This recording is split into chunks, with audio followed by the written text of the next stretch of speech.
Hey everybody, it's lesson 5. We're going to look at some properties of trig functions today.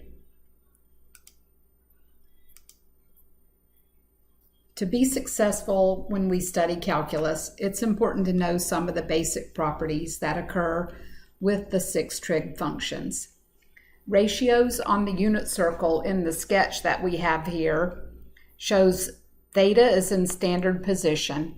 And some point, we'll call that point P, is a point on the unit circle, and it corresponds to that central angle.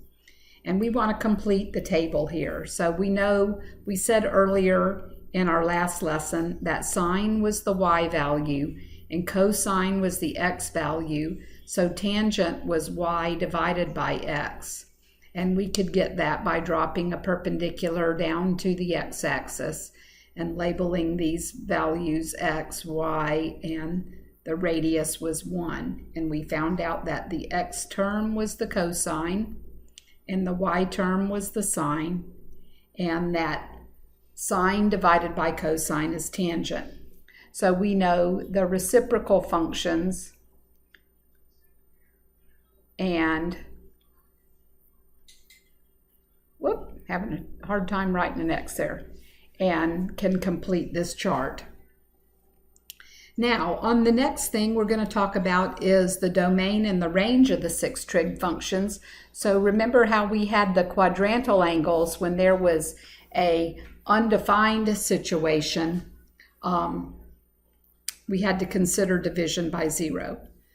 So completing this table might take a little bit of thought, but we know that sine and cosine, they're not any restrictions on either one of those. They're either 0, 1, -1, or one of the values in between.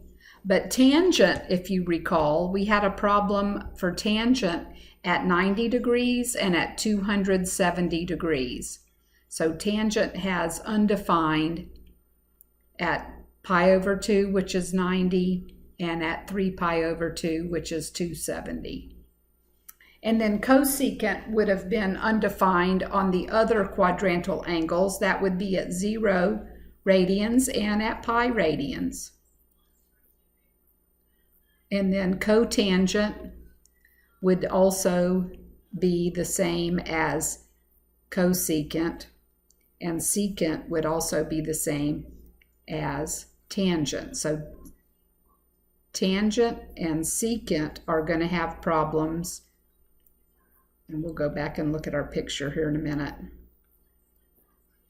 We write and talk at the same time. So here's the issue. Since we're new at this. 0, 1, if you think about 0, 1 at 90 degrees, and -1, 0 at 180 or at pi degrees, let's think about cosecant. So cosecant is the reciprocal of sine, which is 1 over the y, and y here is 0, so we can't have anything happening at 0 degrees or at pi degrees because I've got 0 in the denominator here. And then the same thing if you think about tangent and cotangent, the same thing's going to happen here. When tangent had y over x, I had 1 over 0 and -1 over 0 on this quadrantal angle. Then cotangent is going to have 1 over 0 and -1 over 0 on the x-axis. So we have those two relationships for where we were undefined.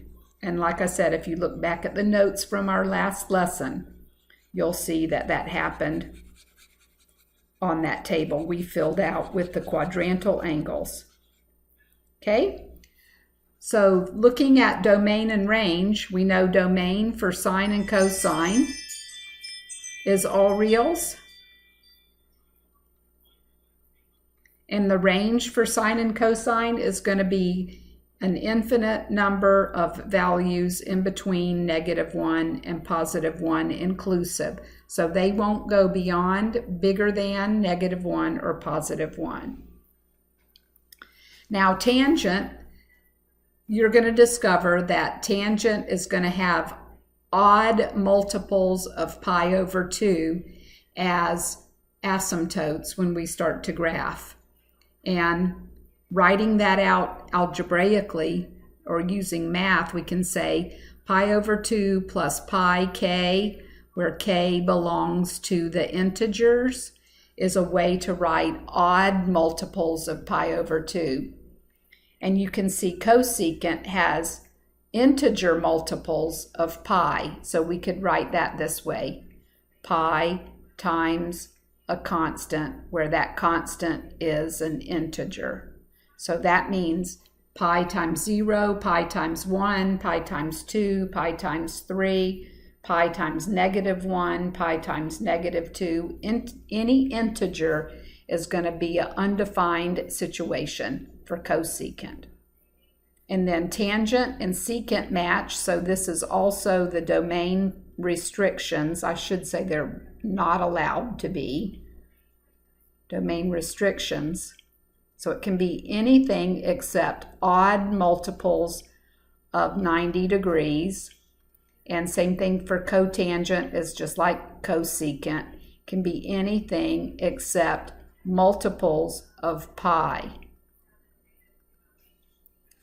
And then tangent, there's no restrictions on the range. It can go infinitely large or small.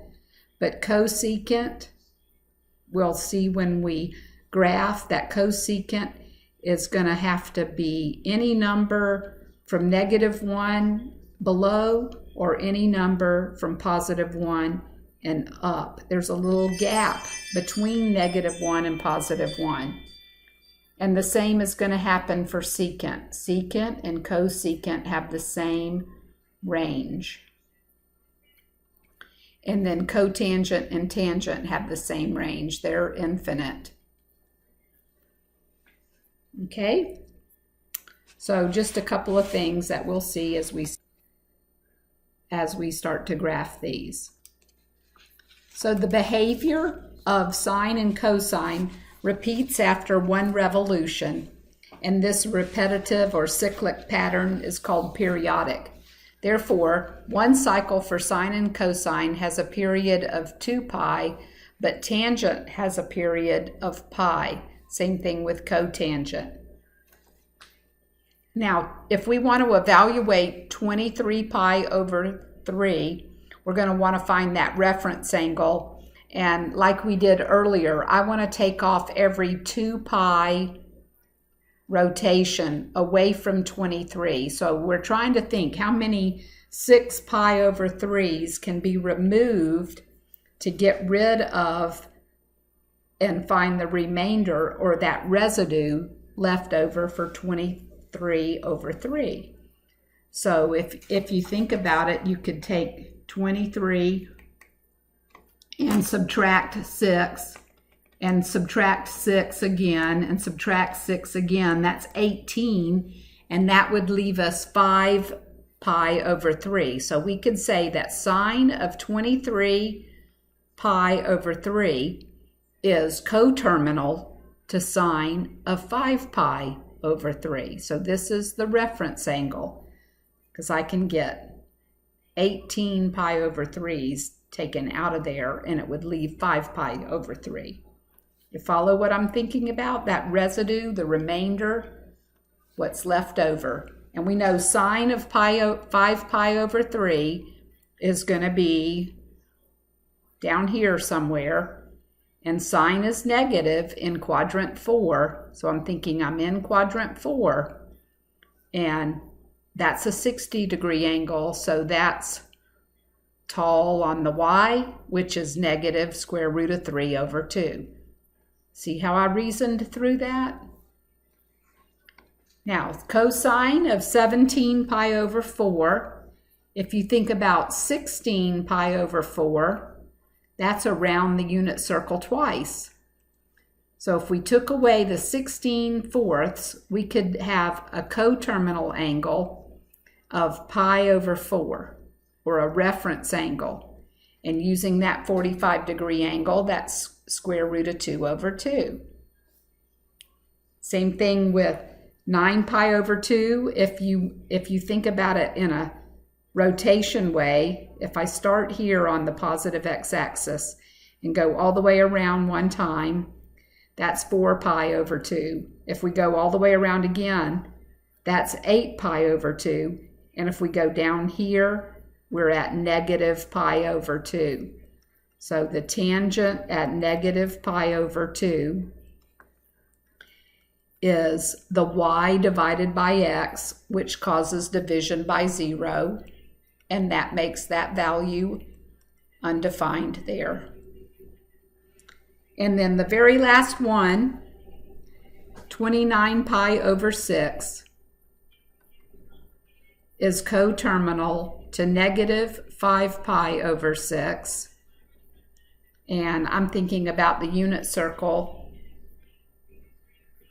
If we know where positive 5 pi over 6 is that way with a positive angle rotation, so negative 5 pi over 6 is going to be right here, and that's a 30-degree angle, and the sine of a 30-degree angle in quadrant 3 is negative a half. The y value is negative a half there. So just modeling for you several different ways that you can resolve some of these issues using the ideas of the unit circle. Now, when we're given a terminal point on an angle rotated, you know, I think I'm missing a page. Hold on a minute. Let me go look for that. There it is. My slides were out of order. Okay, so look back at the ratios from our first example.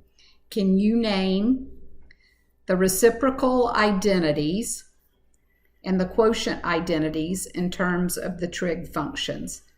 Well, we know cosecant is the reciprocal of sine, so 1 divided by sine.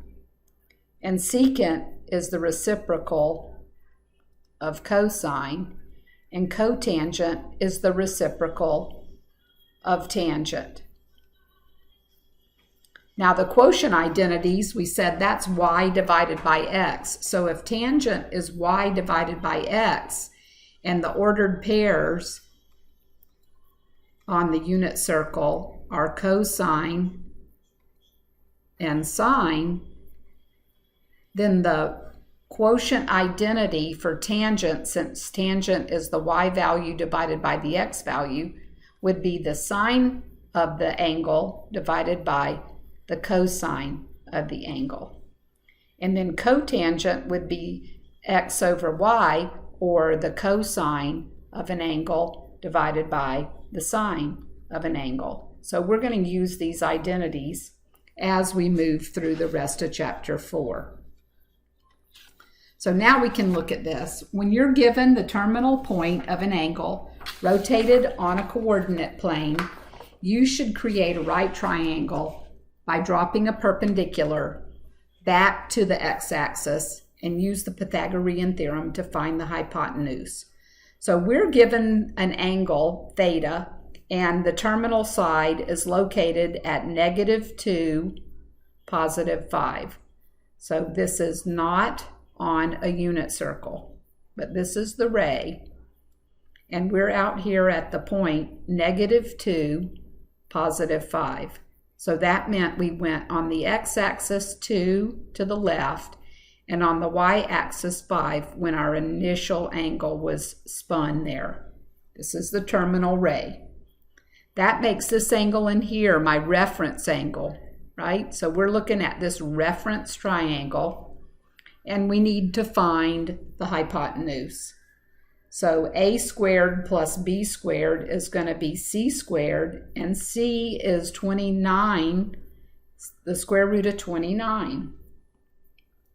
So to find the exact values, I can't say that negative 2 is cosine and 5 is y. Now we have to revert back to the ratios because we're not on a unit circle anymore. So sine is opposite divided by hypotenuse inside that reference triangle. And you can rationalize if you want and make that 5 times the square root of 29 divided by 29, but just for speed and space, I'm not going to do that. And then cosecant is the reciprocal, so we have square root of 29 divided by 5. Cosine is adjacent divided by hypotenuse, so that would be negative 2 over square root of 29.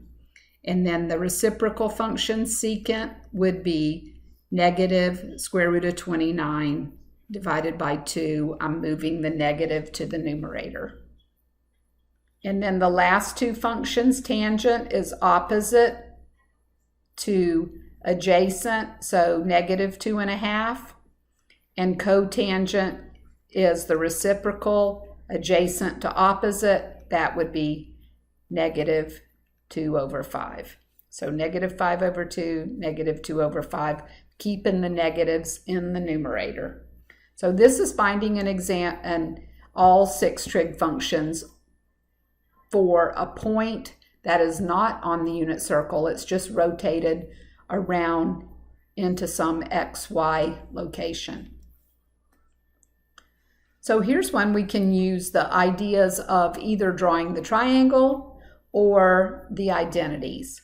So if you're given that sine is 2 radical 13 over 13 and cosine is 3 radical 13 over 13, then we know a couple of things. And they're both positive, so I'm just going to draw a picture here in quadrant 1 for visual people. So we know that we're out here somewhere, and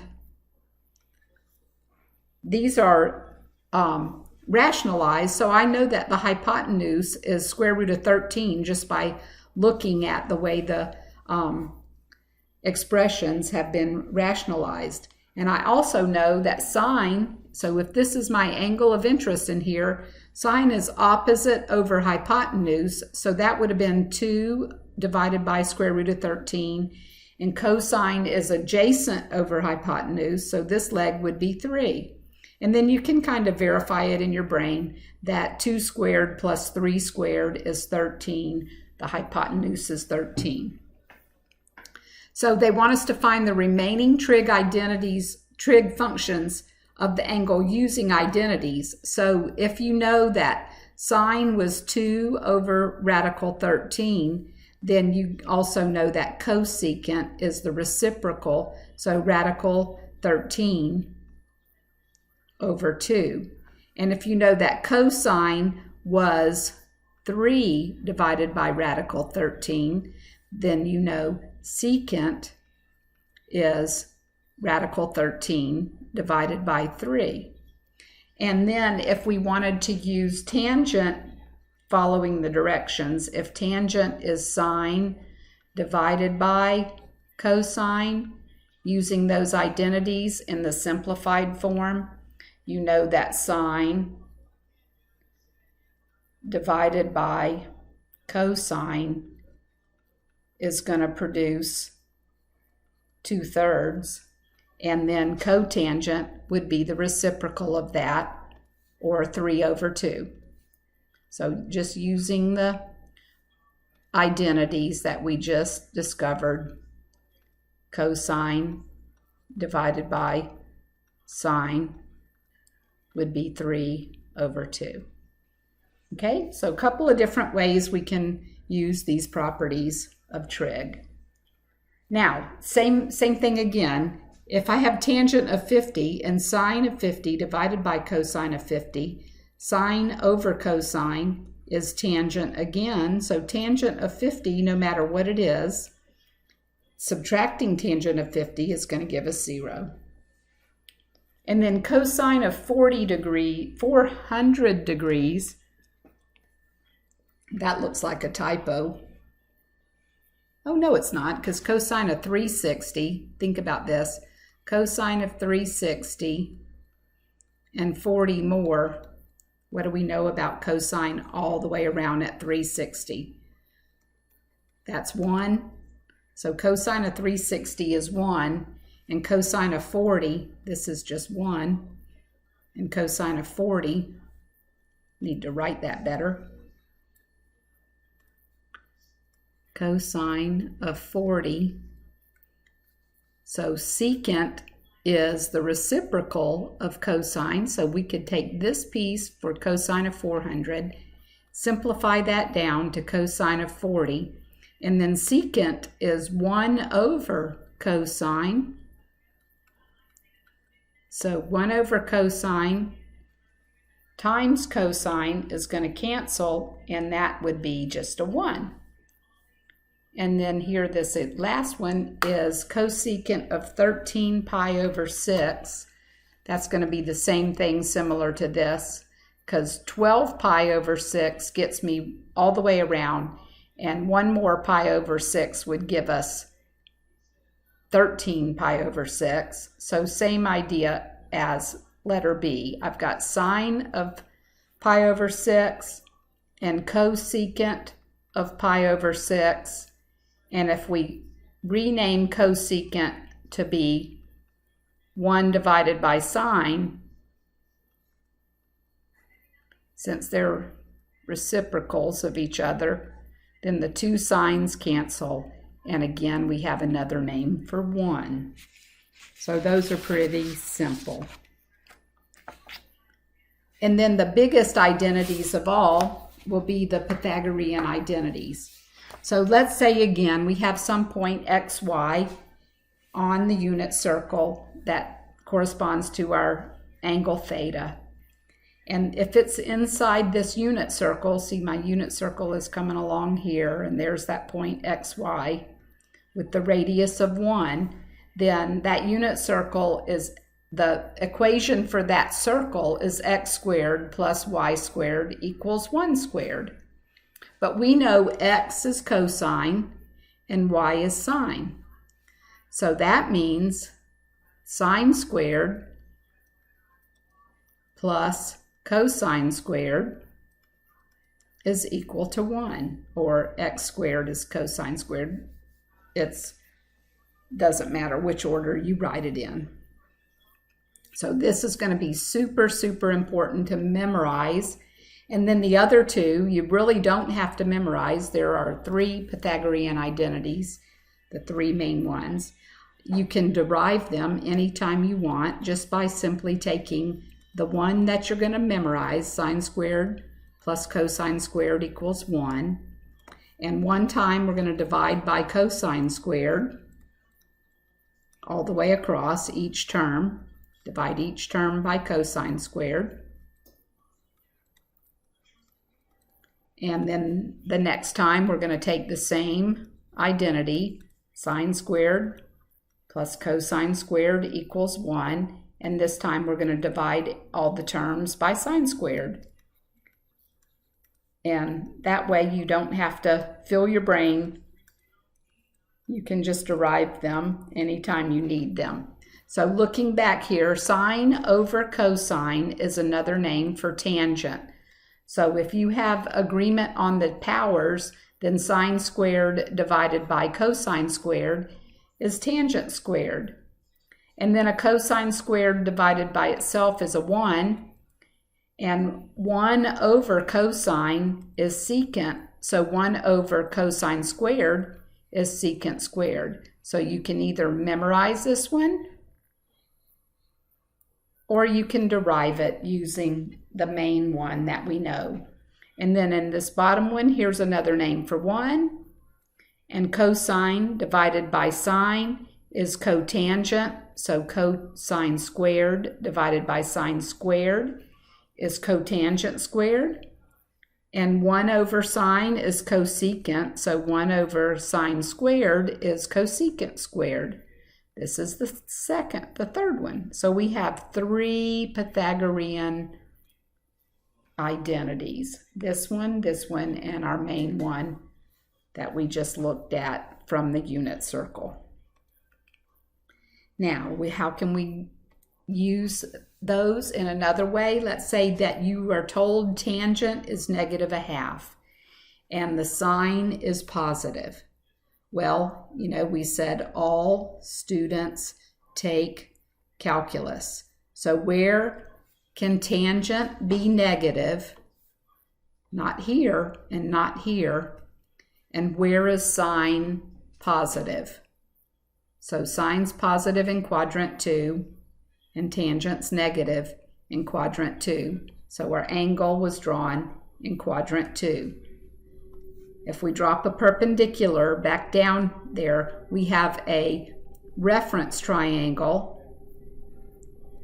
And we know that the reference triangle, our hypotenuse is not 1. This is our reference angle.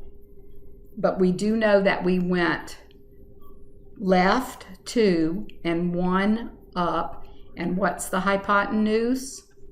1 squared plus -2 squared equals 5. So the hypotenuse is radical 5.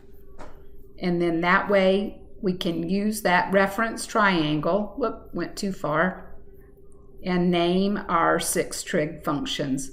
So we already know tangent.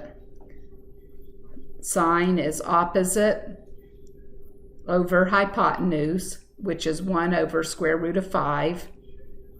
So I'm going to simplify this one. And cosecant is square root of 5 over 1. Cosine is opposite, is adjacent over hypotenuse, which is -2 over square root of 5. So rationalizing that, it would be -2 square roots of 5 divided by 5. And secant would be square root of 5 divided by -2. So secant is negative radical 5 over 2. They told us tangent already. That was in the given. So we knew cotangent was -2.